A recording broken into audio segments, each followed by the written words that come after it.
다음번 상승 사이클을 기대하면서 반도체 주식을 사기에 좋은 시기인가요?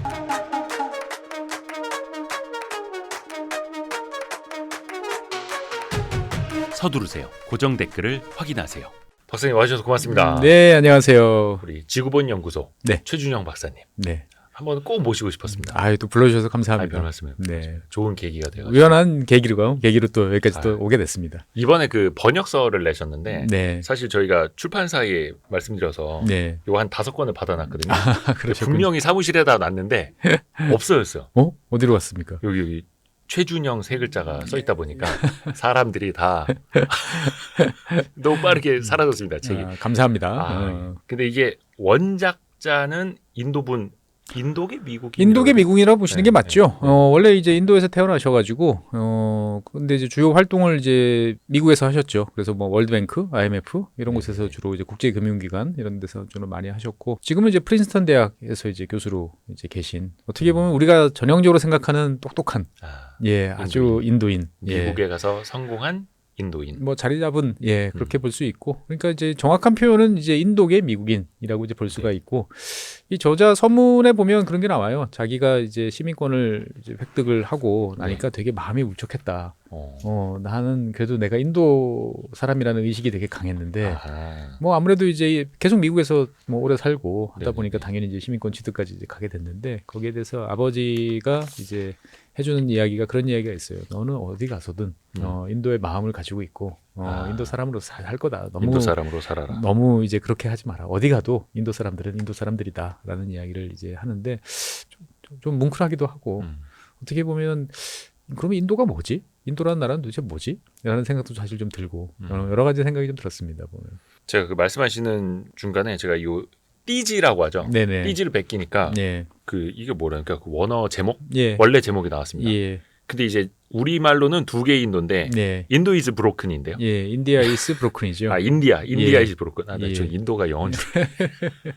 인디아 이즈 브로큰. 이거 약간 좀 부정적인 의미 아니에요? 네, 이 저자는 기본적으로 이제 우리가 보통 이제 인도에 대해서는 이제 긍정적으로 많이 생각을 하죠. 중국 다음에 이제 인도다. 그렇죠. 세계 최대 민주주의 국가고 앞으로 이제 지속적으로 성장할 것이다. 그런데 이제 저자는 이제 그렇게 가기에는 인도가 지금 현재 주어진 상황이 좋지 않다라고 이제 많이 보시는 거예요. 그리고 이제 모디 총리에 대해서 상당히 이제 부정적이고 그러니까 어떻게 보면 이제 이 저자가 인도의 현대 인도에 대해서 쭉 경제를 위주로 여러 가지 사항들을 쭉 서술을 해주셨는데 본인이 이제 이 저자가 느끼기엔 그런 것 같아요. 인도라는 나라는 각 순간순간마다 우리가 항상 시대별로 과제라는 게 있잖아요. 그 순간에 해결해야 될 중요한 과제가 시대적 있고 과제. 그렇죠. 그거를 잘 해결하는 사회가 앞으로 나아갈 수 있는 건데 인도는 불행히도 그러한 과제에 대해서 정면으로 맞서서 좋은 성과를 낸 적이 별로 없다. 그러니까 현재 인도에는 계속적으로 과제가 누적되고 있는데 그 과제를 이제 해결할 의지도 그다음에 적극적으로 이제 들여다보고자 하는 그런 요구도 별로 없는 상태가 아닌가. 그렇기 때문에 이제 어떻게 보면은 인도는 현재 겉모습과는 달리 상당히 지금 위태로운 상황에 있고 좀 이 페이스로 갔을 때는 별로 좋지가 않다라는 게 이제 저자의 이제 결론이에요. 오히려 위태롭다고요? 네. 시대적 과제를 그러면 풀지는 못하고 계속 누적만 되고 있는 거죠. 그렇죠. 그럼 뭘까요? 이 시대적 과제가 너무 많을 것 같은데. 사실 물론 이제 인도는 인구로는 세계 1위고 이제는 1위죠. 뭐 1위라고 이제 추정하는 거죠. 그리고 명목 GDP는 세계 5위인데 거의 뭐 영국 이제 거의 넘어섰다라고 하고. 그런데 우리가 봤을 때는 최근 들어서 이렇게 빠르게 성장을 하는 인도만 보이기는 하는데 그 속살을 하나하나 어떻게 보면 이제 지적들을 좀 많이 하는 거죠. 그렇죠. 그러니까 이제 이 책은 기본적으로 이제 우리로 따지면 그런 식이에요. 대한민국 정부가 수립됐습니다. 그러면 이제 엄청난 과제들이 있을 거 아니에요. 그 과제들을 이제 어떤 식으로 이제 그 사회가 헤쳐나오고 그 당시에 이제 집권자들은 어떤 이제 관점에서 그런 일을 해왔는지를 경제로 바라본 현대사 정도 그러면서 이제 중간중간 다른 이슈들도 이제 쭉 다루죠. 그러니까 이제 이 저자 입장에서 봤을 때 인도라는 나라가 1948년에 독립을 하고 난 다음에 제일 당면했던 과제들은 뭐냐? 일단은 토지 개혁을 통한 이제 뭐 대부분의 당연히 이제 식민지들이 이제 겪어야 될 첫 번째 과제가 토지 개혁이었고 두 번째로는 이제 그 수많은 이제 사람들에 대한 일자리 제공. 일자리 제공이라는 것은 결국 제조업 발전과 이제 그 궤를 같이 하는 거지요. 그러니까 어떻게 보면 인도라는 인구가 이렇게 많은 나라라는 점을 감안해 보면 인도에 있어서 누가 집권을 하던 최고의 과제는 거기에 걸맞는 증가하는 인구에 이제 부합하는 적절한 일자리를 제공해주기 위한 적극적 노력이 있어야 되는데 인도는 거기에 대해서 성공한 적도 별로 없고 이제 그러한 의지도 별로 없었던 게 어떻게 보면은 현재 이제 인도의 저발전, 낮은 성장, 뒤처짐 이런 것을 가져온 이제 요인이다라는 게 이제 이 저자의 어떻게 보면 일관된 문제 의식이에요. 토지 개혁도 그렇고 교육 시스템 우리가 알기로는 인도에서도 좀 교육열이 있는 걸로 알고 있는데 아닌가요? 그 외 IIT 그 말씀하시는 거죠? IIT. IIT는 이제 명문 대학이죠. 어떻게 보면 IIT는 입학하기도 어렵고 입학한 후에 이제 좋은 성적을 낸 친구들은 다 이제 미국으로 가서 실리콘밸리에서 이제 어마어마한 이제 그래서 인도계 미국인들 뭐 인도 사람들 인도를 배경으로 한 사람들을 제외하고는 뭐 미국의 IT 업계를 논의할 수 없다라는 거는 이제 사실인데 문제는 이제 한 줌의 천재 한 줌의 수재로 그 어떤 사회가 바뀔 수 있는가? 라는 질문을 우리는 이 책을 통해서 한번 던져봐야 돼요. 그러니까 대한민국이라는 나라가 어떻게 성장했는가라는 생각을 저는 이 책을 번역하면서 참 많이 했거든요. 그러니까 이 저자가 제일 부러워하는 것은 뭐냐? 한 사회가 성장한다라는 것은 기본적으로 이제 그 대중, 보편적인 사람들한테 보편적인 교육을 차별 없이 실시를 해서 그 사람들이 뭔가 새로운 일에 적응할 수 있는 능력을 키워주는 것이다라고 이제 강조를 합니다. 그러니까 쉽게 말하면 초등교육이에요. 초등학교에서 뭐 배우죠? 한글부터. 한글이 아니겠구나 인도는. 글을 배우고 그 다음에 간단한 세임을 할 수 있는 사칙 연산을 할 수 있고, 그렇죠. 그 다음에 기타 등등 뭐 여러 가지 사회적인 규범에 대해서 기본적으로 알아야 될 것을 배우는 거죠.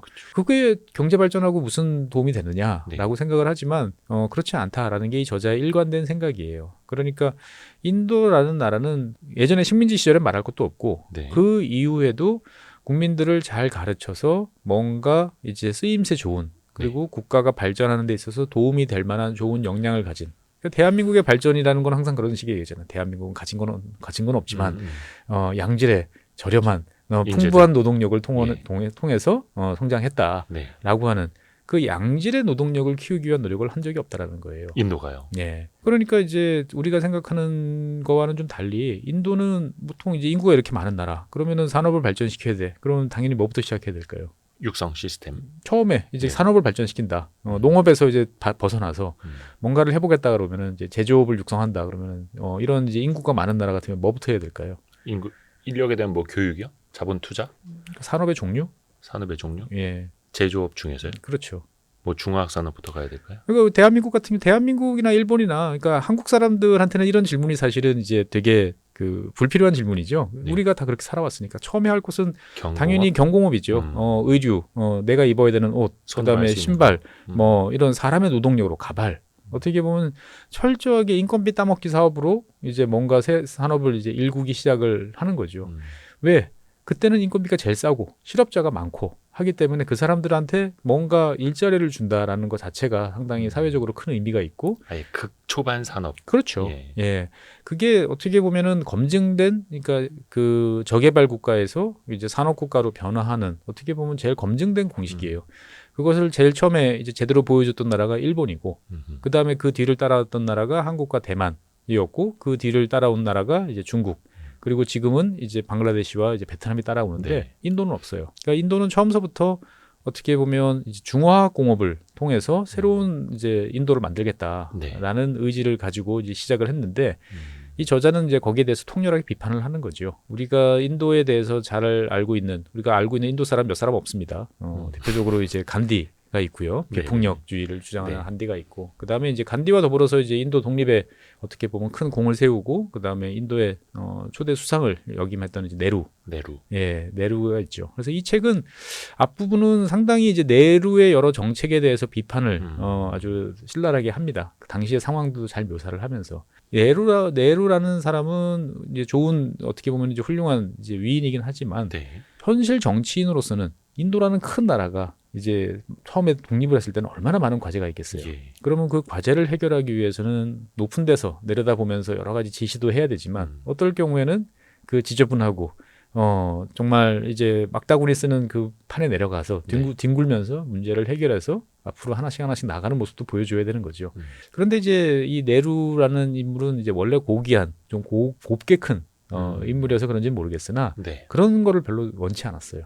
당연히 브라만 계급이었겠죠. 그렇죠. 그러니까 이제 어떻게 보면 인도 사회가 당면한 하지만 그걸 해결하기에 너무 어려운 것들은 자기가 봐도 뻔하니까 그 문제를 회피한 거예요.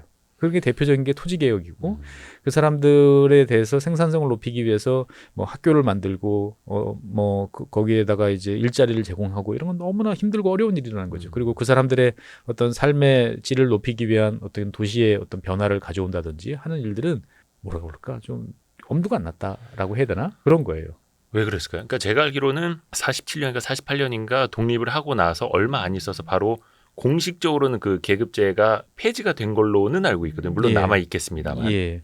그것도 하나의 이유일까요? 그러니까 이제 계급제에 대해서 대한민국 분들이 이제 많이 이야기를 하시는데, 네. 제가 이제 운영하는 지구본 연구소에 보면 한 1년 동안 이제 네. 부산 외대 이제 이광수 교수님을 모시고 이제 인도 이야기를 쭉 한번 했었어요. 근데 이제 뭐 당연히 대한민국 최고의 인도 전문가시죠. 여러 번 질문을 했습니다. 카스트에 대해서 어떻게 해? 그랬더니 대부분 딱 그러는 거예요. 카스트라는 거는 사실은 돈 있는 사람들한테는 무의미하다. 내가 낮은 카스트라도 돈이 있으면 얼마든지 내가 세탁할 수도 있고 내가 좀 베풀면 사람들이 거기에 대해서 다 인정하고 간다.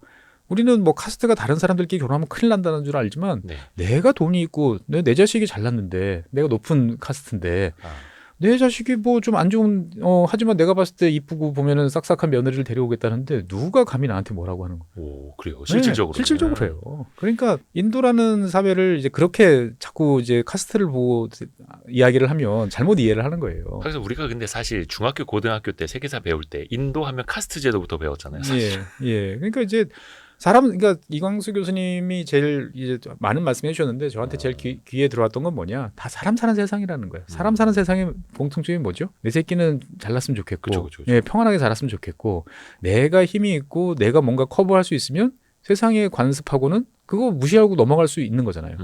당장 우리나라만 해도 1980년대 초반에 콘도라는 게 처음 생겼을 때 돈 많으신 분들은 콘도에서 차례 지냈어요. 그거 보고 코미디에서 막 비웃고 이게 무슨 말도 안 되는 거냐라고 이야기를 했어요. 어디 여행 가서 차례 지내고. 그렇죠.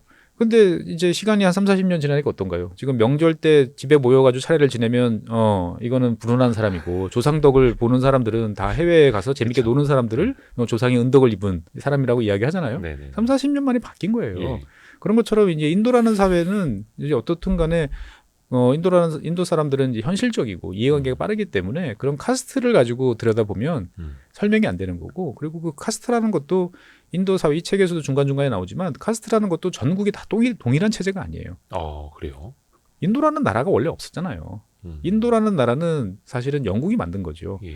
영국이 이제 어떻게 보면 영국령 인도라는 이름으로 해서 지금 미얀마부터 지금 파키스탄까지 이르는 넓은 지역을 다 통치를 하다가 먼저 미얀마를 떨어내고 나머지 지역을 이제 독립을 시켰는데 거기서 이제 떨어져 나온 게 파키스탄, 그다음에 인도 이렇게 됐고 실제로 이 책을 이제 읽으면 인도 초반의 상황들을 잘 알 수 있어요. 그러니까 우리는 인도를 영국이 우리 대한민국 옛날 조선을 이제 병합을 한 다음에 다스렸던 것처럼 일사불란하게 다스렸다라고 생각을 하지만 천만의 말씀입니다.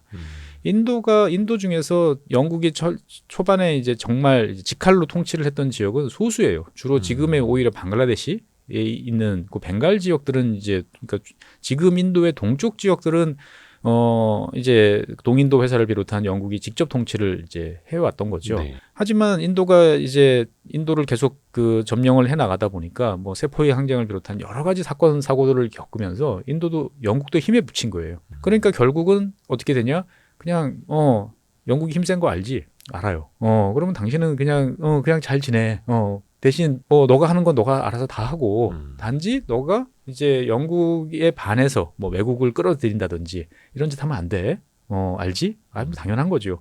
라는 식으로 해서 어떻게 보면은 번역하기가 좀 상당히 애매하지만 토호국이라고 번역할 만큼 기존의 체제를 그냥 인정해 주면서 그냥 영국의 바운더리, 영국의 통치를 받는 바운더리로 쭉 간 거예요. 그러니까 영국이 딱 던져줬을 때, 자 이제 인도에서 알아서 하세요라고 던져줬을 때 전체 지금 생각하는 인도의 한 40% 가까이는 독자적인 권한을 가진 지역들이 남아있던 거예요.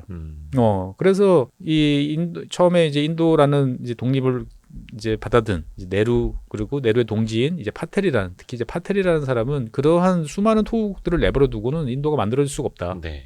그래서 그러한 토호국들을 어떨 때는 어르기도 하고 어떨 때는 돈으로 매수하기도 하고 어떨 때는 탱크를 끌고 들어가 가지고 위협하기도 하고 하면서 그것을 지금 인도라는 한 나라로 크게 만든 거예요. 그러다 보니까 인도라는 나라는 지금도 천차만별이다라는 이야기를 되게 많이 하잖아요. 그러니까 우리는 카스트 그러면 뭐 브라만 뭐 이런 이야기만 하지만 네. 실제로 인도의 카스트는 각 지역마다 다릅니다. 그러니까 인도의 남부 지역 같은 경우에는 카스트가 존재하죠. 근데 거기는 모계 사회예요. 그러니까 무슨 말이냐? 여성의 권리가 되게 강해요. 네. 그리고 어떻게 보면 엄마가 딸들을 잘 가르치는 게 그 카스트에서는 되게 중요해요. 남부 지역에서는. 그러니까 이제 그런 지역들은 당연히 여성의 권리가 상대적으로 높을 수밖에 없고 네. 좋은 교육이 있을 수가 있겠죠. 네. 또 그렇지 않으면 또 정반대 우리가 알고 있는 이제 그런 이제 정말 카스트에 따라서 철저하게 뭐 움직이는 그런 지역도 있을 수 있는 네. 거예요. 그런데 중요한 점은 뭐냐? 잘 살고 발전하는 지역들은 그런 것들이 크게 의미가 없어요. 그러니까 이제 우리도 그렇잖아요. 옛날 1980년대 저희 어릴 때 1980년대 뭐 90년대 해서도 지금도 그렇죠. 사실 뭐 반드시 차례를 지내야 되고 반드시 뭐 제사를 지내야 되고 조상을 잘 모셔야 되고 뭐 어떤 이제 그러한 이제 과거의 관례에 대해서 엄격한 사람들은 솔직한 얘기로 소득이 낮은 경우들이 많아요. 어떻게 보면 전통의 수호자들은 좀 저소득 계층 들이 많은 경우들이 많아요. 잘 사는 사람들은 자유롭게 이제 그런 거를 벗어나려고 노력을 하는 거죠. 그러니까 인도도 사실은 이제 그러한 책이기 때문에 인도를 이해할 때 카스트라는 그러니까 이 두꺼운 책을 쭉 보면서도 네. 카스트가 인도의 발목을 잡는다는 이야기는 거의 없어요. 거의 630페이지. 예. 거의 없어요. 그러니까 인도가 과거에 왜 발전을 제대로 못했느냐라는 거에 대해서 이 저자가 이야기하는 것은 첫 번째 토지개혁에 실패했기 때문이다. 토지개혁을 해서 인도의 농촌들이 생산성을 높여서 발전을 하고 그 다음에 발전을 하면서 거기서 나온 잉여 인력들이 도시로 이제 가게 됐을 때 그 도시에서 받아줄 제대로 된 산업들을 발전시키는 그러한 과정을 거쳐야 되고 그러한 그 과정을 해서 필요한 대중교육, 즉 광범위한 초등교육을 실시를 했어야 되는데 그걸 못하다 보니까 할 수 있는 게 없었다라고 이제 비판을 하는 거죠. 어떻게 보면 이제 독립 이후 처음부터 국가로서의 기틀이 제대로 마련되지 않았었다. 어떤 제도적인 측면에서 그러니까 이렇게 봐야 될까요? 뭐 제도도 제도지만 이제 잘못된 방향으로 내루가 이제 끌고 갔다라고 이 저자는 판단하는 것 같아요. 이제 왜 이 저자가 그렇게 생각하냐면 이를테면 우리가 나라를 만들었는데 이 나라를 어느 방향으로 끌고 가야 되는지에 대해서 모델이 없을 수도 있어요. 네. 아는 게 없어서. 네. 그런데 인도 같은 나라는 1940년대 후반 대한민국도 독립하고 인도도 독립했을 때 인도가 세계에 대해서 아는 게 더 많았을까요? 대한민국이 세계에 대해서 아는 게 더 많았을까요? 그래도 인도가 좀 인도가 당연히 훨씬 많죠. 네. 어떻게 보면은 인도에만 해도 영국이 설립했던 대학도 많았고 영국에서 유학한 사람도 많았고 기본적으로 지식인들이라면 다 영어할 수 있고 당연히 훨씬 많았던 네. 어떻게 보면은 글로벌 영국이라는 나라 대영 제국의 가장 핵심적인 이해가 걸린 지역이 인도였기 때문에 네. 최소한도 인도의 지식인들은 세상이 어떻게 돌아가는지 잘 알았던 거죠. 그래서 당시에 이제 인도의 많은 경제 관료들이 생각했을 때 인도를 어느 방향으로 끌고 나가야 되는지에 대한 모델은 일본이었습니다. 일본의 모델로. 일본이라는 나라는 뭐 19세기에 이제 메이지 유신 뭐 이런 거를 거치면서 철저하게 대한민국이 우리가 걸어왔던 길을 우리가 사실 걸어왔던 길은 철저하게 일본이 걸어왔던 길을 따라간 거죠. 일단은 토지개혁이라는 것들도 이제 하고 그 다음에 보편적인 교육도 실시하고 네. 그러면서 이제 여러 가지 산업들 뭐 여성이라든지 이런 사람들까지 다 공장에서 일을 시키고 그러면서 그 사람들한테 이제 거기에 덜 맞는 이제 중등 교육도 시키면서 어떻게 보면 좋은 노동력을 점차 뽑아내는 거죠. 네. 그러면서 이제 산업을 점점 이제 발전시키는. 그러니까 이 인도 사람들도 일본이 어떻게 성장을 했는지에 대해서 되게 잘 알고 있었어요. 예. 우리가 뭐 잘 알고 있는 또 유명한 인도인 타고르. 네. 타고르 이야기도 이 책에서 되게 많이 나와요. 타고르는 우리한테는 시인으로 알려져 있지만 사실은 교육자였습니다. 어떻게 하면 인도 사회를 바꿔놓을 것인가에 대해서 고민을 많이 하던 사람이고 그래서 타고르는 전 세계를 여행하면서 교육과 관련돼 있는 많은 사람들을 만나고 많은 이야기를 들었어요.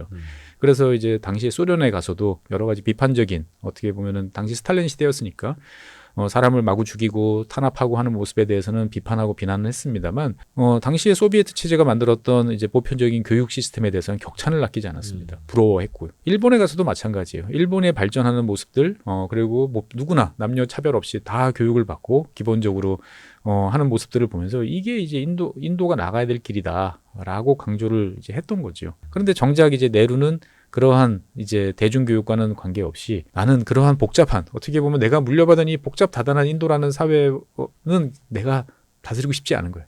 나는 내가 생각하는 못 들어진 새로운 인도를 만들어서 거기서 내가 우아하게 통치를 하고 싶었던 게 네루였던 거죠. 그러니까 인도라는 나라가 독립을 하고 난 다음에 네루 총리는 수많은 연구소를 만듭니다. 그러니까 우리가 알고 있는 무슨 화학연구소, 물리연구소 이런 건 네. 당연히 있고 네. 심지어 이제 고생대 식물연구소 이런 것까지 있어요. 지금도 대한민국에 없어요. 그러니까 뭔가 수준이 높은 사람들을 데리고 와서 그 사람들이 자유롭게 뭔가를 할 수 있는 공간을 만들고 나는 그 사람들과 더불어서 새로운 인도에 대한 것을 논의를 하면서 발전을 시키고 싶다라는 생각들을 많이 한 거죠. 그러니까 한마디로 수많은 신전을 만들고 신전의 사제들을 뽑고 나는 그 사제들과 이제 논의를 하는 저 구루미에 같은 존재가 스스로 생각을 했던 거예요. 그러다 빨리 그냥 유토피아로 가려고 했던 그렇죠. 거네요. 그러다 보니까 기존의 뭐 뭄바이라든지 이런 이제 도시들을 개조하는 그런 일들은 하기 싫었던 거고 새롭게 어디 보면은 이상적인 신도시를 만들고 싶었던 그러한 작업들도 했고요. 그다음에 이제 농업을 일일이 하는 것보다는 차라리 중화공업이라는 걸 통해 가지고 한 방에 뭔가 성장을 시키면 좋겠다라는 생각을 하게 됐던 거죠. 일정 부분 필요는 했습니다만 거기에 이제 집중을 하다 보니까 이제 정작 인도라는 사회가 초반에 갖춰야 될 많은 사람들을 데리고 하는 제조업, 일자리 제공 이런 것들이 안 된 거죠. 첫 단추가 잘못 꼈다라고 이제 이 저자는 이야기를 합니다. 이제 그 첫 단추가 이제 잘못 깬 상황에서 인도라는 나라가 참 운이 없게도 좀 네루의 잘못을 그 바로 잡을 수 있는 다음 총리는 또 불행히도 심장마비로 또 급사를 하고 또 그 상황에서 이제 그 네루의 딸인 인디라 간디가 이제 총리가 되면서 결정적으로 인도를 이제 잘못된 방향으로 끌고 갔다라는 이야기를 이 책에서는 이제 많이 전개를 하고 있죠. 그래서 체계도 중요하지만 또 지도자도 중요하고 이걸 또 보여주고 있고. 근데 이제 모디 총리가 최근에 또 어떻게 보면 높은 경제 성장률을 구가하는 인도를 만들어가고 있잖아요. 이제 이 저자는 이제 거기에 대해서 의문을 제기를 하는 거예요. 그러니까 이제 모디 총리가 어떻게 이제 구자라트 주지사에서 총리가 됐느냐라는 거를 보면 사실 구자라트 때 이제 그 성장 모델이라는 걸 만들었죠. 친기업적인 정책, 그다음에 기업이 요구하는 거에 대해서 잘 들어주면서 이제 구자라트를 빨리 성장시키는 이제 그러한 모델을 통해서 구자라트를 빨리 발전시켰다. 그러한 이제 이미지로서 이제 인도를 이끄는 수상이 이제 됐는데 이 저자는 이제 그렇게 이제 분석을 하는 거죠. 막상 구자라트가 그런 이제 친기업적인 정책으로 통해서 성장을 했다는데 실제로 그 결과가 뭐냐라고 보면 별로 없다라는 거예요. 그러니까 그거는 친기업적인 정책보다는 그냥 정경유착에 따라서 특혜를 베풀고 그 특혜에 따라서 이제 뭔가를 해서 기업이 돈을 일부 벌었지만 실제로 구자라트라는 지역이 그러한 정책을 통해서 국민들이 그 주에 사는 사람들이 잘 살게 되는 게 뭐 있었는지 잘 모르겠다. 없다라고 이야기를 하는 거고 지금의 이제 인도의 어떤 성장이라는 거에 대해서도 이제 의문을 제기하는 게 뭐 모든 나라가 이제 시간이 지나면 이제 그 뭐 GDP 계산이라든지 물가 산정 모델이라든지 이런 것들 조금씩 손을 대죠. 이것도 바꾸기도 하고 그런데 인도는 이제 그런 거에 대해서 좀 유달리 손을 많이 댔다라는 게 이 저자의 이제 비판인 거죠. 그러니까 데이터라는 게 어느 순간 흐릿해지고 없어지고 연속성이 없어지는 일방적으로 정부가 제시하는 데이터들을 믿어야 되나? 이런 이제 고민이 이어진다라고 이 저자는 이야기하는 거죠. 그러니까 실제로 우리가 인도의 발전, 그러면은 인도가 이제 첨단 제조업, IT 산업 이런 걸 좀 막 통해서 엄청나게 성장했다라고 이제 보여지는데 실제로 모디 총리가 집권한 이후에 지금 10년 이상 이제 10년 정도 지났는데 제조업 비중이 오히려 감소했어요. 그래요? 예. 그러니까 이제 이건 두 가지 요인이 있죠. 인도 경제가 전체적으로 제조업 성장보다 더 빨리 커버려서 그냥 바로 IT로. 그러다 보니까 제조업이 상대적으로 위축됐다라고 이제 볼 수가 이제 있기도 하고 다른 한편으로 보면은 오히려 제조업 발전을 위한 여러 가지 제도가 전혀 실효성을 거두지 못했기 때문에 오히려 이제 뒤떨어졌다라고 이제 볼 수도 있는 거죠. 어찌됐든 한 가지 중요한 점은 모디 총리는 이제 메이크 인 인디아라는 걸 통해 가지고 인도의 제조업을 발전시키겠다라고 했는데 이 저자가 봤을 때는 그 제조업이라는 것은 결국 제조업을 해야 되는 이유는 뭐냐?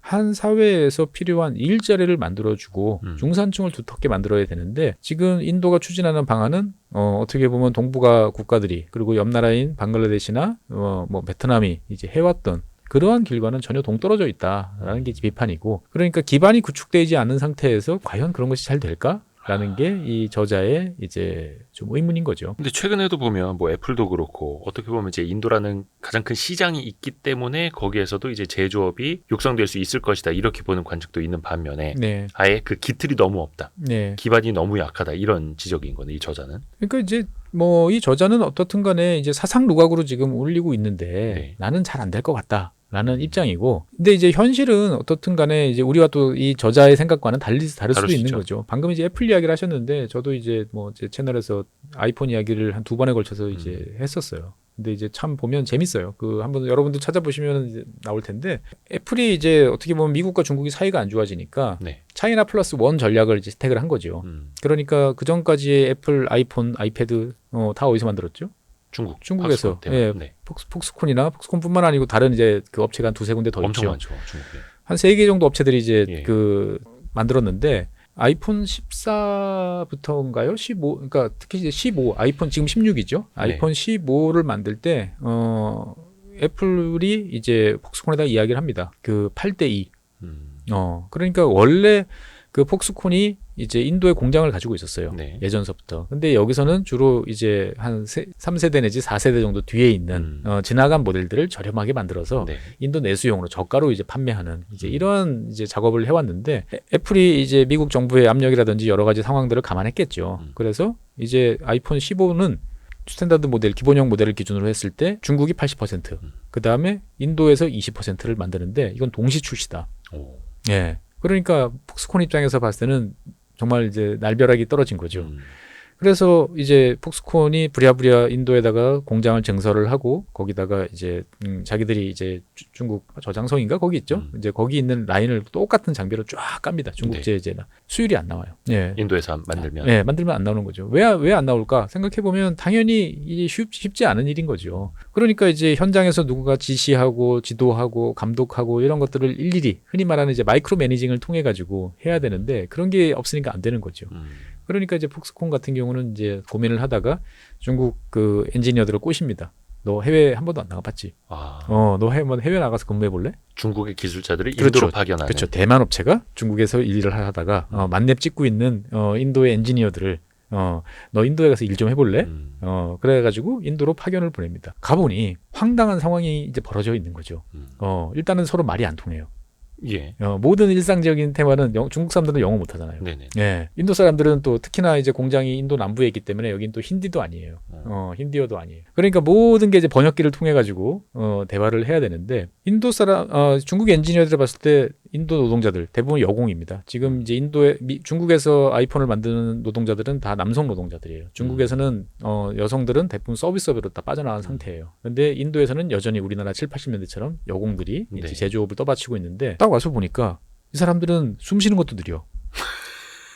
머리는 중국 사람 눈에 비친 그 모습까지도요. 예, 인도인들은 머리는 폼으로 달고 다니는 것 같아. 뭘 가르쳐 주면 뒤돌아서면 잊어먹어. 도대체 사람인가? 이런 식의 이제 표현들이 이제 엔지니어들 사이에서 이제 자주 섞인 반응들이 나오는 거죠. 요 얘기 한 30년 전쯤에 한국 사람들이 중국 가서 그 얘기했었는데 만만디라고. 예. 당연히 인도 노동자들도 불만이 있는 거죠. 예. 사람이 만든 기계라는 것은 고장이 날 수도 있고 라인이 설 수도 있고 그러는 거지. 왜 그때마다 무슨 부모 조상 돌아가신 것처럼 울부짖고 난리가 나느냐. 세상 안 무너져.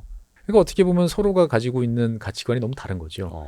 그러니까 이렇게만 보면은 인도의 제조업이라는 것은 안 되겠다 싶은데 결국은 되더라고요. 때는 이유가 뭐냐? 아이폰을 만드는 데 성공을 했죠. 어떻게 만드느냐? 폭스콘이 도저히 안 되는 거예요. 그러니까 돈을 뿌립니다. 오늘의 이 실적을 달성한 사람들은 그 현장에서 그 라인에서 바로 현금을 지급하는 거죠. 누군가 일을 목표를 달성하면 보너스를 받아서 가는 모습을 본 여공들의 눈이 뒤집히기 시작을 합니다. 일을 하면 된다. 일을 해서 돈을 벌자. 내가 일을 하면 그동안에는 정해진 돈만 받았는데 이제는 그걸 하면 내가 더 돈을 벌 수 있다라는 거를 하니까 달라지는 거죠. 쓰러질 때까지 일을 합니다. 네. 왜냐하면 내가 우리나라 70년대랑 똑같아요. 내가 돈을 벌어야 우리 집안에 누구를 학교에 보내고 집안을 먹여 살릴 수 있다라고 생각하기 때문에 그런 여공들의 모습을 본 이제 중국 엔지니어들의 마음이 이제 움직이기 시작을 하는 거죠. 잘 먹여라. 그러면서 이제 서로가 이제 뭔가 이걸 어떻게 하면 돼야 되는지에 대해서 이제 방향을 잡고 이제 가기 시작을 하는 거죠. 네.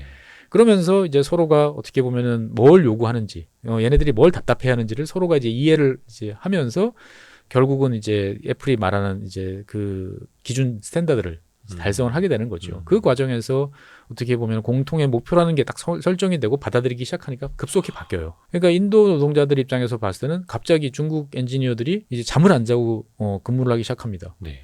너는 왜 잠을 안 자냐? 그랬더니 아이폰을 생산할 때 막판 한 석 달 정도는 크런치 타임이에요. 그렇죠. 그러면 미국 시간에 맞춰서 엔지니어들은 근무를 해야 되는 거예요. 실시간으로 소통을 해야 되니까. 네네네. 그러니까 잠을 안 자는 것처럼 보이는 거죠. 그러니까 저게 가능해?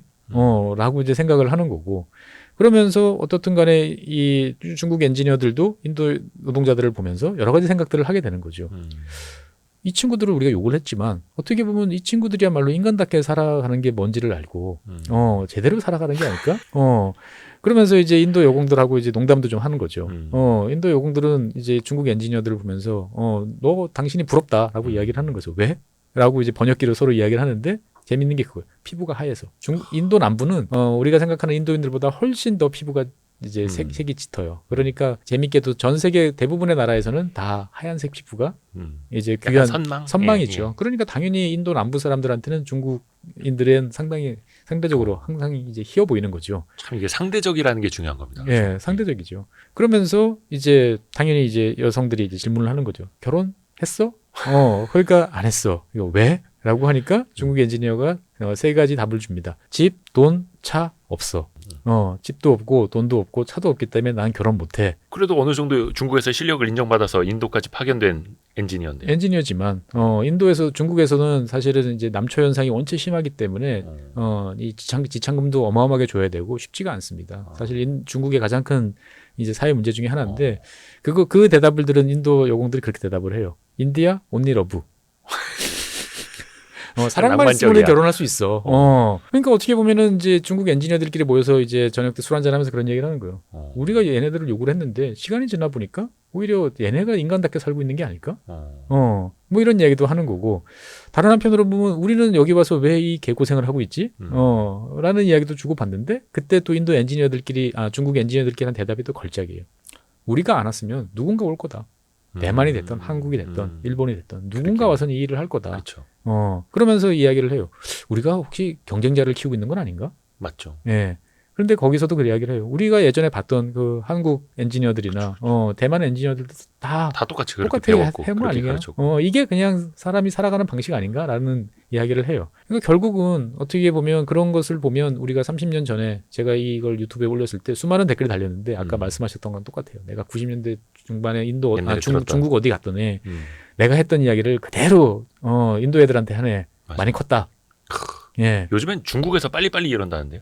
중국은 우리보다 더 빠르죠. 네. 예, 더 빠른 나라가 됐죠. 그렇죠. 그러니까 생각해보면 30년 전에 중국이 대한민국이 할 수 있는 것은 뭐든지 다 어떻게 보면 더 잘할 수 있는 나라가 된다라고 이야기하면 다 웃었을 거예요. 근데 지금은 하잖아요. 지금은. 그러니까 인도가 반드시 못한다는 또 아니에요. 그러니까 이 저자는 인도에 대해서 되게 비관적인데 그러게요. 내가 인도 사람이니까 내가 애정이 있으니까 너를 패는 거야. 라는 마음이 느껴져요. 예. 그런데 자기 모국에 대해서 그렇죠. 어떻게 보면은 더 뼈를 때리는 이야기를 더 냉정하게 하고 싶어하는 이제 그런 마음이다 보니까 부정적인 것 같고 저는 지금 인도는 어떻게 보면 갈림길에 서 있다. 라는 생각이 들어요. 그러니까 어떻게 보면 뭔가 성장할 여지도 있는데 그 성장이라는 게 사회 보편적으로 돌아가는 모델로 될 수 있을까? 우리가 걸어왔고 중국이 걸어왔고 지금 뭐 베트남이나 이런 나라가 걸어가는 길을 인도가 그대로 따라갈 수 있을까? 라는 이제 생각도 좀 들고 할 수도 있을 것 같은데 아니면 못할 것 같은데 여러 가지 정보를 들을 때마다 마음이 바뀌는 게 이제 제 생각이에요. 근데 아까 그 모디 총리 잠깐 이야기를 했습니다만 이 책의 저자도 아쇼카 모디입니다. 네. 모디가 성. 네, 그렇죠. 예. 네. 모디 총리랑 성은 똑같은데 네. 그러면 지금 모디 총리 시대에 와서는 제조업도 육성을 하려고 하고 외자도 유치를 하고 네. 그러면은 60년대나 이때 못했던 어쩐 기초 교육이라 해야 될까요? 예. 이런 것들은 좀 그래도 하려고 할 거예요. 하려고 하는데 너무 늦어진 거죠. 기회의 창문이 닫혀진 거예요. 그러니까 이 저자가 이 책을 보다 보면은 한국 이야기가 종종 나와요. 외국 사람이 쓴 책에 한국 이야기 나오는 경우가 많지 않은데 이 저자는 아까도 말씀드렸다시피 이제 월드뱅크, IMF 이런 데서 이제 세계 국제 비교 연구를 이제 많이 한 거죠. 네. 그러니까 한국이라는 나라가 어떻게 성장하는지 잘 알고 있어요. 네. 그래서 그런 거죠. 한국이 1970, 60년대, 70년대 이렇게 했을 때 인도는 이렇게 하고 있었다. 그러면서 그걸 그래프로 딱딱 보여줘요. 그러니까 그 당시에 한국은 이미 이제 초등학교 교육은 100% 그거 못 살던 시절에도. 네네네, 그리고 중국도 그 뒤를 따르고 그래프가 쭉쭉 나오는 거죠. 네. 그런데 이제 그 이후에 성장의 문이 어떻게 보면은 치열한 경쟁의 이제 시대가 됐잖아요. 그러다 보니까 인도가 이제 그러한 기회를 누릴 창문이 지금 닫혀진 상태에서 네. 어떻게 보면 인도는 불리한 상황에서 지금 경쟁을 이제 해야 된다라고 이제 보는 거죠. 그러니까 좋은 기회가 세계 시장에 문이 그동안 한 30-40년 동안 열려 있었을 때 인도가 잘했어야 되는데 이제 그걸 하지 못했다라는 이야기 하나. 그다음에 두 번째는 인도에 투자되는 많은 외국 자본들이 있는데 이 자본들이라는 게 과연 뭐냐에 대해서도 이 저자는 이제 질문을 던집니다. 그러니까 해외에서 들어온 돈이 진짜 공장을 짓고 그린필드 투자라고 그러죠. 우리가 이제 허벌판에 새로 공장을 짓고 사람을 채용해서 이렇게 가는 돈이냐. 네. 아니면 이제 주식 시장이라든지 뭔가 이제 이러한 투자를 통한 차익을 보기 위한 그런 것이냐. 그러니까 이 저자는 이제 그렇게 이야기를 해요. 1980년대, 90년대 똑같이 인도와 중국의 기회가 있었고 돈이 들어왔는데 중국에 들어간 돈의 99%는 말 그대로 제조업, 말 그대로 이제 공장을 짓고 네. 뭔가를 건설하기 위한 돈이었다. 그래서 그걸 토대로 해가지고 사람을 고용하고 제조업을 발전시키기 위한 돈이 들어왔는데 인도에 들어온 돈들은 대부분 주식시장으로 들어온 돈이다. 주식과 금융 쪽에 투자가 많이 됐다. 근데 잘 아시겠습니다만 주식 금융이라는 것은 많은 돈이 들어와도 고용이 늘어나지 않아요. 그렇죠? 소수의 사람들만 필요로 하는 이제 그러한 업종이고 결국 그래서 80년대 들어오다가 인도 사회가 이제 한번 또 여러 가지 변화를 하면서 8, 90년대 변화를 하면서 주춤해졌는데 그때 중국은 실력을 다지고 제조업을 발전시키면서 축축 성장을 했는 데 비해서 인도에 들어왔던 돈들은 투기성 자본, 어떻게 보면은 주식시장이나 금융 쪽의 자본이기 때문에 아니면 건설산업 관련 자본이기 때문에 쉽게 또 빠져나가고 인도에 남은 건 별로 없었다. 어떻게 보면 생산 효율부터 따지기 시작한다는. 그러니까 이제 원래 이제 들어왔을 때 이제 중국 정부는 당연히 이제 그러한 제조업에 투자를 하라고 딱 이야기를 했는데 인도는 국가 주도 사회는 아니잖아요. 인도에도 돈 많은 분들, 기존의 사업자들도 많단 말이죠. 이 사람들 같은 경우가 제조업을 하기 위해서 외국과 합작을 해서 뭔가 한다는 거에 대해서는 별로 의욕이 없었던 거예요. 자기들이 아는 거예요. 이 치열한 국제 무대에 나가서 여기서 인도에서 만들어서 뭔가를 한다는 것은 너무 어렵고 쉽지 않다. 훨씬 쉬운 길이 있다. 정부랑 다 유착을 해가지고 건설 산업 따내고 무슨 이제 그런 이제 투자해서 주가 올리고 끌어올리고 이런 쪽이 훨씬 쉬운 산업인데 내가 왜 굳이 라고 하는 거죠. 그러니까 그 어느 분의 책이죠. 그 아시아의 힘이라는 책에 보면 이제 그런 이제 구절이 나와요. 한국은 어떻게 성장을 했나라는 걸 보면 이제 한국은 어떻게 보면은 이제 국가가 이제 기업들에 대한 이제 규율을 세웠다라는 이야기가 나오는 거죠. 그러니까 한국은 출을 통해서 외화를 벌어온다라는 명확한 이제 모델이 설정이 돼 있던 거죠. 그래서 그것을 위해서 국가가 한정된 자원인 달러라는 귀중한 외화를 배분해 줍니다. 저렴한 돈으로. 이자도 낮춰주고. 네. 그래서 매년 평가를 하는 거죠. 너 얼마나 수출했어? 그래서 잘하는 기업에 대해서는 상도 주고 여러 가지 그 다음에 더 큰 혜택을 주면서 더 많은 뭔가를 하도록 독려를 하고 끌고 나가고 못하는 기업에 대해서는 이제 아웃되는 도태돼도 그냥 놔둬버리는 어떻게 보면 되게 냉정한 시스템이 이제 돌아갔던 게 한국인데 비해서 네. 인도는 이제 그러한 시스템이 작동할 여지가 별로 없었죠. 왜? 이미 대재벌들이 많이 있었고 그 대재벌들이라는 것은 기본적으로 이제 정치권과 긴밀하게 결탁이 돼 있는 이제 그러한 존재, 사회적으로 기득권, 확실한 기득권이었기 때문에 거기에 대해서 정부가 이래라 저래라 할 수 있는 게 이제 별로 없었던 거죠. 네루 총리가 바로 유토피아를 꿈꿨던 것처럼 약간 투자 자본이 들어오는 것도 바로 이제 불을 일으키는 그런 방식으로 너무 좀 뭔가 퀀텀 점프로 가려고 했었다라는. 그렇죠. 그래서 이제 떠오르는. 그 네루 총리의 딸인 이제 인디라 간디 같은 경우도 이제 아들이 이제 있었죠. 아들 같은 경우가 이제 엄마를 백을 믿고 갑자기 자동차 산업을 난데없이 하겠습니다. 라고 해서 또 많은 돈을 밀어주기도 하고 네네. 하는 이제 이런 이제 우픈 이야기들이 이제 이 책에 보면 또 자세히 소개가 돼 있어요. 이제 어느 나라나 그렇게 이제 루즈해져 가면 누군가 한 명은 이제 개혁파가 좀 등장을 하지 않습니까? 아니죠. 안 되겠다 바꿔보자. 그런 거는 매우 드문 현상이에요. 그러니까 이게 시청자 여러분들도 다 대한민국 사람이다 보니까 우리 진행자분께서 대한민국 사람이다 보니까 그런 걸 당연하게 생각하는데 그런 나라 별로 없어요. 그러니까 우리는 딱 그런 거예요. 야, 정신 차리고 공부하면 내가 전교 500명 중에서 490등이었는데 내가 지금 전교에서 한 5등까지 올라왔어. 다 정신적 문제야. 하면 돼. 이 자식들아 보면 할 수 있어. 네. 라고 하지만 그거는 대한민국만 할 수 있는 이야기예요. 전 세계에서 그런 얘기를 할 수 있는 나라는 한국, 그다음에 지금은 중국에 이제 그런 식으로 좀 이야기를 하는 거고 대만, 그렇죠. 대만 정도가 그렇게 할 수 있고 네네. 그런 이야기를 할 수 있는 나라 별로 없습니다. 밤새서 일하면서 나라를 성장시켜본 몇 안 되는 국가들. 그러니까 중진국 트랩을 벗어났던 나라는 극히 드물어요. 지금도 중국도 사실 중진국 트랩을 벗어나느냐 못 벗어나느냐 살짝 거기 들어가느냐 예, 그런 이야기를 지금 하고 있잖아요. 그러니까 확실하게 벗어난 나라 몇 나라 없어요. 그러니까 대한민국이 다른 나라에 대해서 그렇게 이야기하면 되게 좀 이제 평이한 용어로 하면 되게 시건방진 이야기를 하는 걸로 받아들일 수 있는 거죠. 이제 보면은. 예. 근데 사실 이제 인도라는 나라가 전통적으로도 그렇고 출발도 이제 말씀하신 것처럼 첫 단추부터 잘못 끼었고 네. 그리고 또 나라가 또 원체 크다 보니까 항공모함처럼 좀 둔할 수밖에 없는 거잖아요. 과연 개혁은 가능할까요? 어떻게 보면 인도라는 나라를 부정적으로 보면 한없이 부정적으로 볼 수 있어요.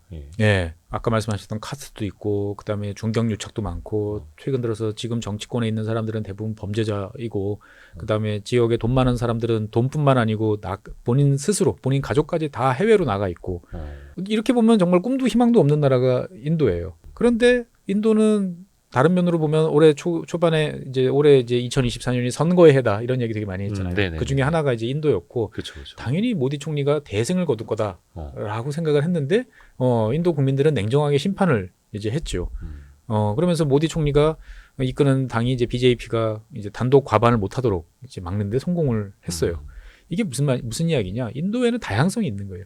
잘 나가는 동네, 못 나가는 동네, 여러 지역마다 또 지역 정당들이 어마어마하게 많고 우리 입장에서 봤을 때는 하나도 되는 일이 없어요. 근데 뒤집어 보면 이러한 인도의 다양성이라는 거는 인도가 정말 잘못된 길로 가가지고 정말 바닥으로 가는 것을 막아주는 방파제 역할을 또 하기도 한다라는 거죠. 예. 그러니까 어떻게 보면은 이 인도는 세계 최대의 민주주의 국가라고 이야기를 하는데 그 세계 최대의 민주주의 국가가 갖는 다양성이라는 것이 어떻게 보면 인도가 제일 안 좋은 방향으로 빠지는 것을 또 막아내는 적절한 또 방파제 역할을 또 하고 있다라는 거를 저는 보면서 인도라는 나라는 정말 섣불리 안 돼라고 말할 수 있는 나라는 아니다.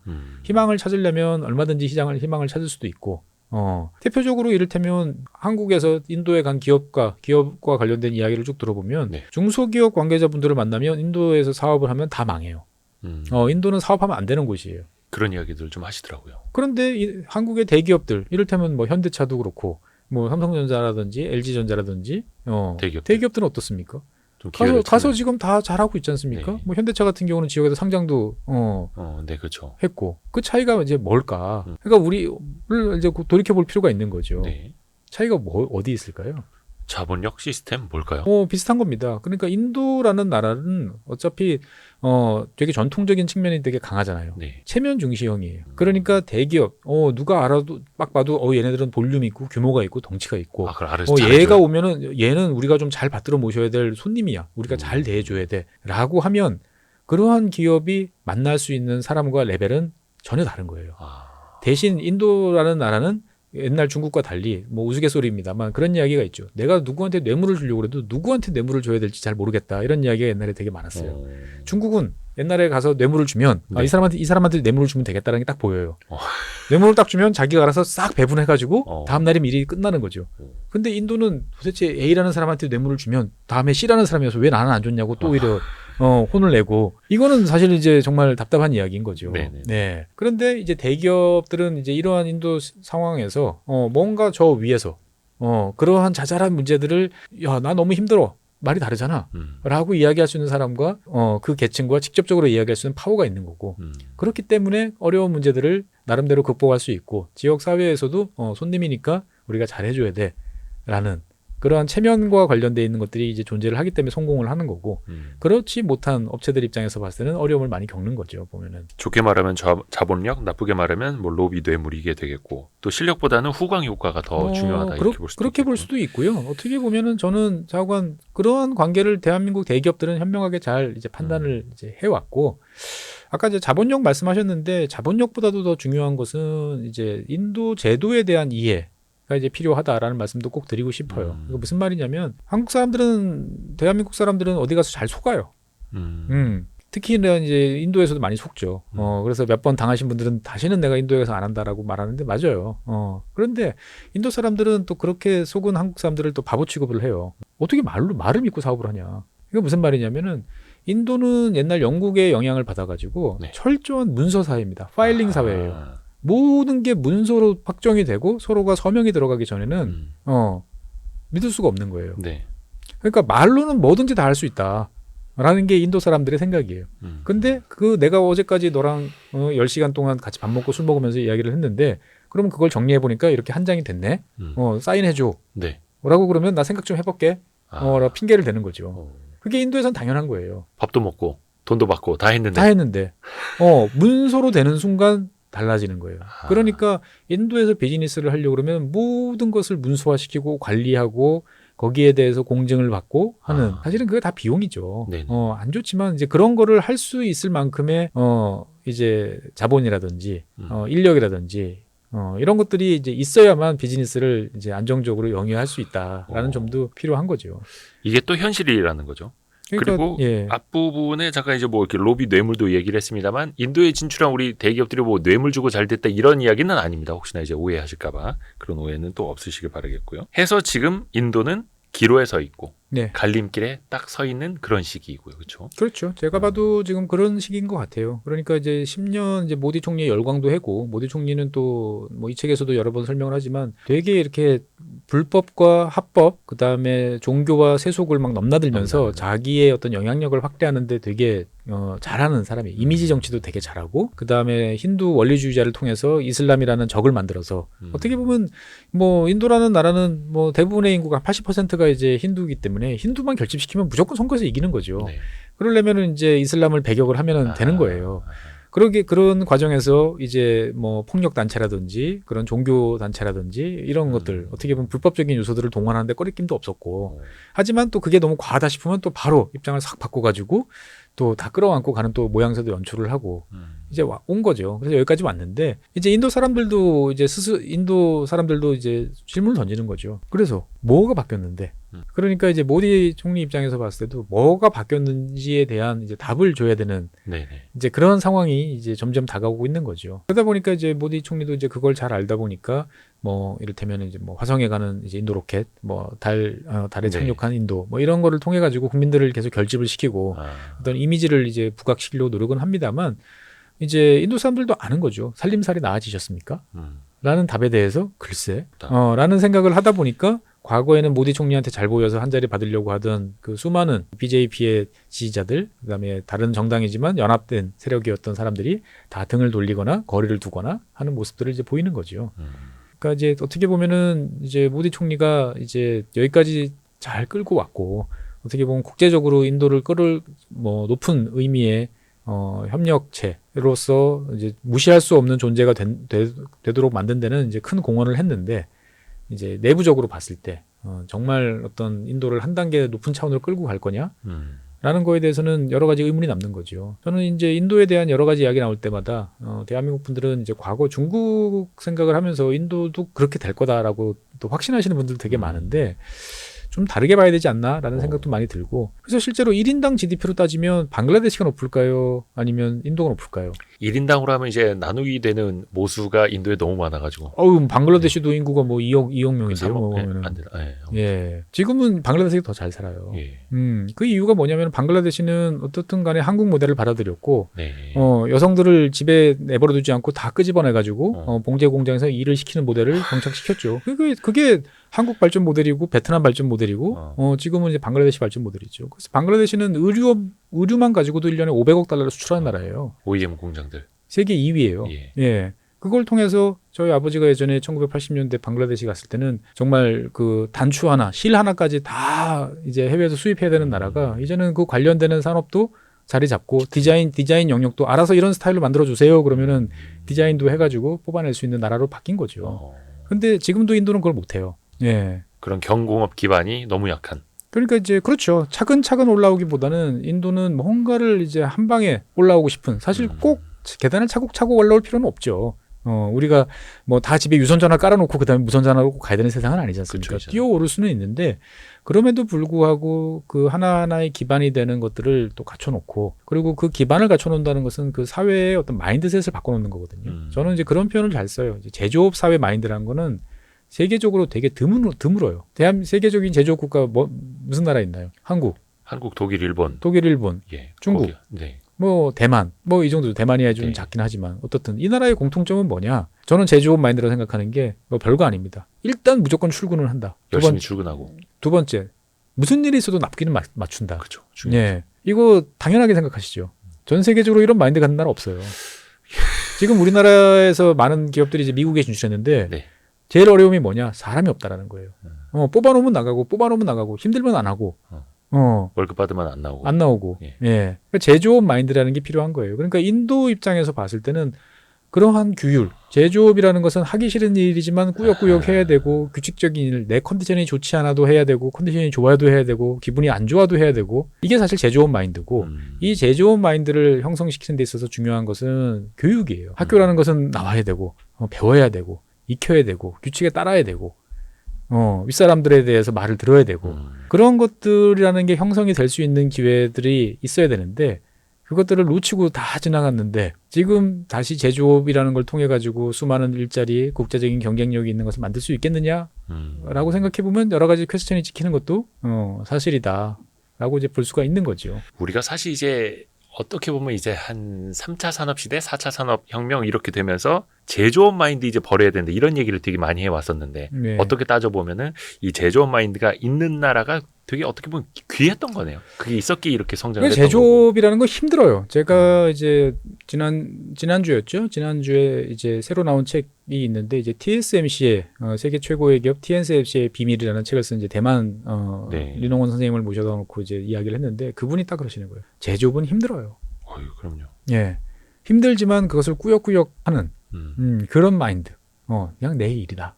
라고 이제 가는 거죠. 그런데 이제 그런 마인드가 쌓여서 가는 나라들이 이제 결국은 강하고 버티는 거죠. 그러니까 이제 우리는 인도에 대해서 IT 강국이다라고 이야기를 하지만, 실제로 최근 들어서는 인도 IT 인력보다 중국 인력들을 더 선호를 이제 하는 경우들이 많았습니다. 중국 인력들은 근면 성실하고, 더 부지런하고, 어떻게든 뭔가를 맞추기 위해서, 목표를 달성하기 위해서 헌신하는 자세가 되어 있다라는 게 이제 글로벌 기업들의 이제 평가인 거죠. 네. 그에 비해서 뭐 인도 같은 경우는 경쟁력이 뭐냐? 영어인데, 지금은 이제 영어라는 건 번역기를 통한 뭐 온갖 것들이 다 있기 때문에 큰 장벽이 이제 안 된단 말이죠. 특히나 전문적인 분야에서는. 네. 예. 밑에 단계에서 일하는 입장에서 봤을 때는. 그러니까 그런 거를 통해서 보면은, 야, 인도라는 나라는 어떻게 보면 우리가 지금 보고 있는 게 정말 허상인가? 이런 생각도 들기도 하고. 근데 저는 인도에 대해서 이제 그렇게 말씀드리고 싶어요. 그러니까 인도라는 나라는 중국과 다르다라는 걸 첫 번째. 그 다음에 중국이 발전하던 시대와 지금은 또 다른 시대가 되고 있다라는 것도 이제 우리는 인정해야 되는 거죠. 중국이라는 나라가 개혁 개방을 통해서 성장하던 시절은 어떻든 전 세계가 문을 서로 열고, 그 다음에 세계화 시대로 들어갔고, 그 다음에 세계화와 더불어서 중국이 폭발적으로 성장을 했는데, 중국이 너무 성장하다 보니까 지금 그 반작용으로 세계화의 문이 닫히고 있는 거잖아요. 그러니까 우리가 중국을 떠나서 인도가 다음이다라고 하는 건 뭐죠? 인도가 중국과 같은 세계의 공장이 될 것이라고 기대를 하는 거잖아요. 네네. 근데 세계의 공장이 되려면 그 공장에서 만드는 물건이 아무 제약 조건 없이 전 세계로 팔려나갈 수 있어야 돼요. 그렇죠. 그런데 지금 다 서로가 문을 닫고 벽을 쌓고 있는 시절에, 네. 그런 세계의 공장이라는 것이 과연 가능할까? 필요할까? 라고 생각해 보면은 여러 가지로 고민을 해볼 여지가 있는 거죠. 인도의 대체제로서는 또 한계가 있을 중국의 수밖에 대체제로서는 없고, 한계가, 중국의 대체제로서는. 네. 그러면 이제 인도를 그냥 무시해야 되냐? 그건 아니죠. 왜냐하면 인도는 어떻든 간에 세계에서 가장 젊은 나라 중에 하나고, 그다음에 인구 15, 그래서 앞으로 더 인구가 이제 증가하고, 아직까지 젊은 나라고. 네. 중국 같은 경우는 뭐 한중일 세 나라를 비교해서 우스갯소리가 있죠. 일본은 잘 살게 된다면 늙었고, 한국은 잘 살게 되면서 지금 같이 늙어가고 있고 중국은 잘 살기 전에 지금 늙었다. 그러니까 어떻게 보면 고령화에 따른 여러 가지 이제 리스크들이 있는데 인도는 아직까지 그런 리스크는 별로 없거든요. 네. 그러니까 어떻든 성장을 한다라고 하면 뭔가 기대해 볼 수 있는 나라. 그다음에 인도라는 나라는 인도만 놓고 보는 게 아니고 옛날서부터 그 동네에서는 패권 국가지 않습니까? 네. 괜히 바다가 인도양이겠습니까? 네, 아프리카 동해안서부터 지금 동남아시아, 싱가포르, 뭐 인도네시아 이런 지역까지 인도의 영향력은 큽니다. 그다음에 전 세계에 인도 사람 없는 곳은 거의 없죠. 디아스포라가 어마어마하죠, 보면. 네. 그런 것들을 잘 조합을 해보면 또 뭔가 또 가능성은 또 분명히 있는 이제 그러한 나라라고 이제 볼 수가 있는 거죠.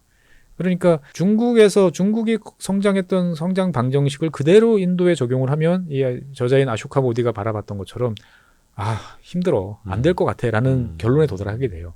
그런데 성공 방정식이 꼭 그것만 있겠냐? 인도만의 길을 찾아야 인도는 한다. 큰 나라고 여러 가지를 할 수 있다. 대표적으로 인도 남부는 지금 뭐 우리나라 현대차가 있는 뭐 이러한 이제 그 첸나이 같은 이 인도의 남부 지역, 뭐 타밀나두 이런 지역 같은 경우는 제조업이 또 발달한 지역이에요. 그 지역은 노동력이 부족할 정도예요. 반면에 또 저 인도 북쪽은 사람들이 다 길거리에 나와서 이제 놀고 있을 만큼 또 일자리가 없고 문맹률도 높은 또 그러한 지역이란 말이죠. 그러니까 이제 인도라는 나라를 이제 그 큰 나라를 하나의 단어로 퉁쳐가지고 이렇다 저렇다 말하기는 상당히 어렵다라고 이제 말씀드릴 수 있고요. 그렇기 때문에 이제 누군가 긍정적이고 좋은 면, 내가 경험이 있으면 인도에 대해서 또 인도 팬이 되시는 거고, 인도에 대해서 또 한번 물리신 분들은 또 이제 다시는 또 같이 하고 싶지 않다라고 생각을 하는 거죠. 그래서 두 개의 인도라는 그렇게 볼 수 있으면 두 개의 인도가 되는 거고, 대한민국 입장에서 봤을 때는 뭐 슬픈 이야기지만 앞으로 10년 사이에 대한민국의 대규모 투자가 이루어질까요? 대규모 고용이 발생하는 뭔가 일이 벌어질까요? 갑자기 슬퍼지는데요. 없죠. 예. 그러면 현재는 지금 다 미국으로 간단 말이죠. 그렇죠. 예. 근데 잘 아시다시피 미국으로 가는 기업들은 보면은 제일 힘든 게 뭐냐? 일단은 비싸다. 다 비싸요. 생산비가 올라가죠. 결국 이제 그 생산비를 고부가 가치로 커버할 수 있는 영역에서는 남고 미국 국내 시장에서 먹힐 수 있는 것들은 되지만 그렇지 않은 분야에 대해서는 어딘가를 뭔가를 찾아봐야 되는데 또 그런 면에서 봤을 때 인도라는 나라의 또 잠재력을 또 무시할 수는 그쵸. 또 없다라는 거죠, 보면은. 예. 그리고 아직까지는 인도도 지금 변하고 있습니다만 아직까지는 인도는 중국에 대해서 확실하게 벽을 쳐놓으려고 노력을 해요. 그러니까 우리 입장에서 봤을 때 보면은 중국과의 경쟁을 잠시 좀 신경 쓰지 않고 뭔가를 해볼 수 있는 숨통이 트인 또 공간이기도 하다라는 거죠. 인도라는 시장이요. 예, 근데 남은 시간이 별로 없어요. 인도도 자국의 산업을 발전시키기 위해서 노력을 하는데 중국은 배격을 하려고 하다 보니까 일이 안 된다라는 불만이 요즘에 되게 많아졌어요. 일이 안 된다고요? 그렇죠. 그러니까 이를테면은 내가 태양광 설비를 이제 들여놔서 뭔가 해야 돼. 네. 근데 글로벌 입찰을 붙여보니까 중국제 장비가 제일 싸. 네. 품질도 좋아. 네. 들여놨어. 그러면 이제 당연히 그걸 설치를 하고 직원들 교육을 시킬 중국 엔지니어들이 들어와야 되는데 네. 인도 정부가 중국 사람들의 인도 입국에 따른 비자 발급을 안 해줘요. 쌓여있는 그런 엔지니어들을 위한 신청서만 해도 10,000장이 넘어가요. 그러다 보니까 인도 이제 이 기업가들의 불만이 높아지는 거죠. 그래서 이제 모디 총리한테 가서 정식으로 이야기를 합니다. 아니, 당신이 메이크 인 인디아로 하려고 그러는데 안 된다. 그러니까 모디 총리는 중국에서 꼭 해야 되냐? 없다. 우리는 지금 한국제나 일제를 쓸기에는 돈이 없는 나라 아니냐. 싸고 좋은데 왜 안 쓰냐. 그러다 보니까 인도도 어떻든 간에 결국은 이제 지금 조금씩 문을 열고 이제 중국의 도움을 받아서 자국의 제조업을 빨리 육성을 해야겠다라는 색으로 또 돌아가고 있는 거죠. 적절하게 모기장을 잘 치면서 필요한 만큼만 요렇게 한다면 괜찮겠지만 우리가 그동안 봐왔던 바로는 중국이라는 나라에 대해서 한번 문을 다시 열어주기 시작하면 또 물밀듯이 쏟아져 들어온다는 말이죠. 보면은. 그렇죠. 예, 그러니까 우리 입장에서 봤을 때는 또 남은 시간이 또 별로 없나? 또 이런 또 걱정도 되는 거고. 그걸 또 잘 컨트롤해 가면서 잘 막아가면서 인도의 시장을 또 키워나가는 게 또 인도의 역할이고 숙제이기는 한데 또 쉽지는 않을 테고요. 중국산 없이는. 우리한테 또 되게 시사하는 바도 큽니다. 우리도 어떻게 보면 이제 제조업으로 성장을 해왔고 2라운드, 3라운드 계속 성장을 또 해 나가야 되는데 세계 무역 장벽은 더 높아지고 있고 그래서 수출 중심의 국가 경제 구조도 어떻게 보면 다시 한번 또 생각을 해볼 필요성이 있는 또 중요한 그렇죠. 그러니까 이제 시점이고요. 뭐 경제로 보면 뭐 싼 인건비 이런 이야기도 하지만 다른 한편으로 보면 뭐 이 책을 보다 보면 저자도 그렇고 인도 사람들은 스케일이 크다라는 생각도 많이 들어요. 그러니까 뭔가 세상이 돌아가는 판에 대해서 예. 우리보다 훨씬 크게 봐요. 훨씬 크게 보고 다른 한편으로 보면은 인도는 지금 현재 2024년 전 세계에서 누구하고도 어느 파키스탄 한 나라를 빼고 나면 뭐 중국하고 사이가 좀 안 좋긴 하지만 모든 나라가 다 잘 지내고 싶은 나라가 인도예요. 예. 그러니까 지금 뭐 신냉전이다 뭐 어쩌다라고 하지만 인도는 그러한 글로벌 추세와는 달리 독자 노선을 걸으면서 양쪽 모두를 아우를 수 있는 또 거의 유일한 또 대국의 지위로서 그렇죠. 또 포지션을 또 가지고 있거든요. 그게 독자 노선을 걸을 수 있는 게 대국이기 때문에 또 가능한 그렇죠. 거잖아요. 가난한 대국이죠. 현재 입장에서. 가난한 대국. 네, 가난한 대국이죠. 핵무기도 있고 항공모함도 있지만 예. 가난한 그런 대국인데 그런 이제 어떤 인도의 어떤 행보 이런 것들도 우리가 뭐 그대로 따라할 수 있는 것도 아니지만 좀 네. 봐야 되는 거죠. 그러니까 저는 인도라는 나라를 다각도로 좀 봤으면 좋겠다라는 생각이 들어요. 그러니까 뭐 중국을 대체하는 무슨 기지 뭐 이렇게만 보지 말고 인도라는 나라가 어떻게 살아가고 있고 이 사람들은 어디까지 바라보고 있고 뭘 하려고 하는지 제가 이 말씀을 드리는 건 뭐냐면은 우리는 이제 철저하게 한반도 중심의 사고에 사로잡혀 있어요. 그리고 착각을 해요. 한반도가 세계에서 제일 중요하고 지정학적으로 제일 위태로운 지역이다. 그거는 우리 과거에는 맞았지만 지금은 전혀 아니에요. 지금은 우리보다 대만이 훨씬 중요하고 훨씬 위태로운 지역으로 이제 바뀌고 있는 거죠, 보면은. 그러면 우리 입장에서 봤을 때는 뭐냐? 세계의 어떤 주요 강국의 관심이라는 게 우리한테는 멀어질 수밖에 없는 거예요. 그러면 우리가 뭐 어떤 활동을 해야 이 글로벌 트렌드에 잘 이제 다시 올라타고 우리의 이익을 지키고 우리가 나갈 수 있는지를 알려고 그러면 세계적인 어떤 흐름들에 대해서 여러 가지 입장을 봐야 된다라는 거죠. 그런데 이제 우리나라 같은 경우는 한국 사람인데 불행히도 우리는 명예 미국인, 명예 영국인처럼 이제 사고하거나 행동하는 경우들이 되게 많죠. 왜? 맨날 보는 자료가 그밖에 없으니까. 예. 그러니까 우리는 세계를 볼 때 이제 마치 미국 사람인 것처럼, 마치 영국 사람인 것처럼 그런 사고 방식을 가진단 말이죠. 편향이 되어 있죠. 이거를 빨리 수정하고 고쳐야 되는데 그런 면에서 봤을 때 도움이 되는 것은 또 인도의 관점은 어떤지도 한번 또 바라볼 필요가 있다라는 거죠. 우리가 많이 외신을 또 인용하고 있는데 그게 또 이제 서구화된 좀 편향된 시각일 수도 있는 거고. 그렇죠. 그러니까 인도라는 나라는 우리와는 전혀 관점이 달라요. 여러 가지 면에서. 그러니까 인도의 관점에서 보는 뭐 국제 이슈들을 보면 되게 재밌어요. 그러니까 한편으로 보면 야 이렇게까지 봐도 돼? 그냥 야 이거는 그냥 아무나 이겨라 이기는 편 우리 편 이런 마인드인데 이게 돼?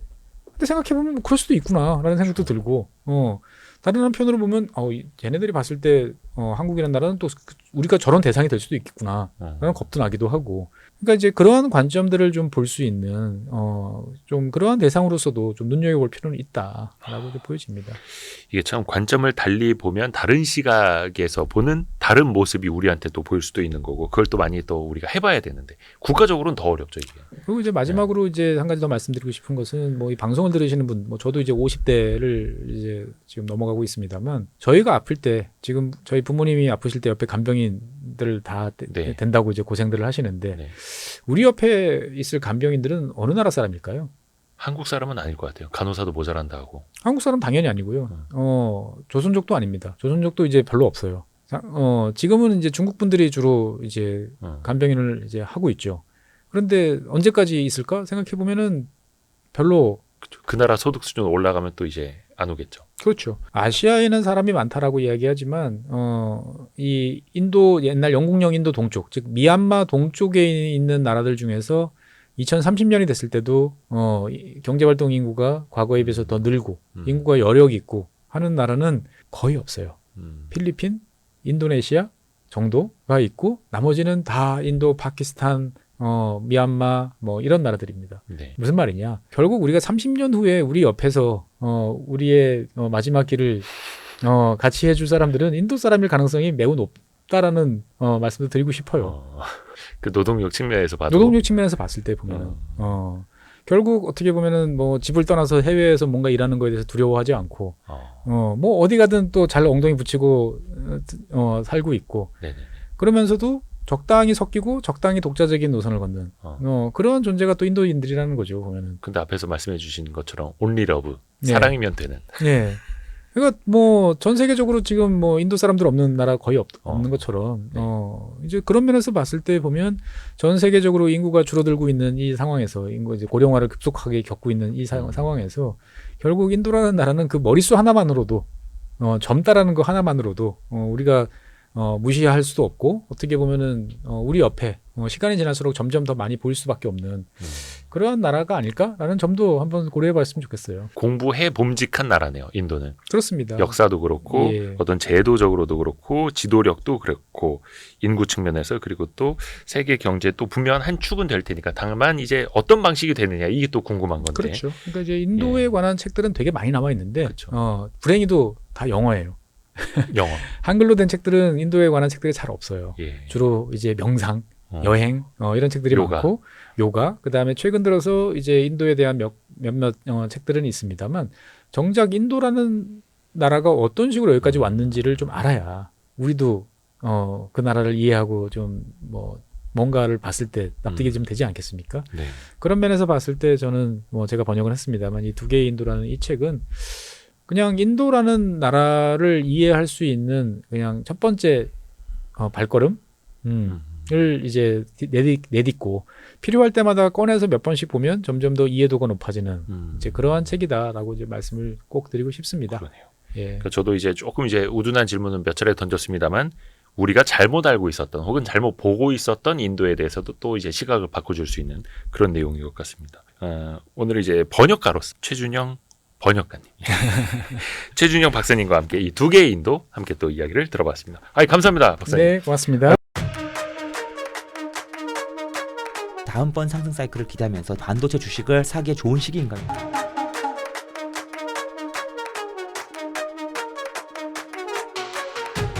서두르세요. 고정 댓글을 확인하세요.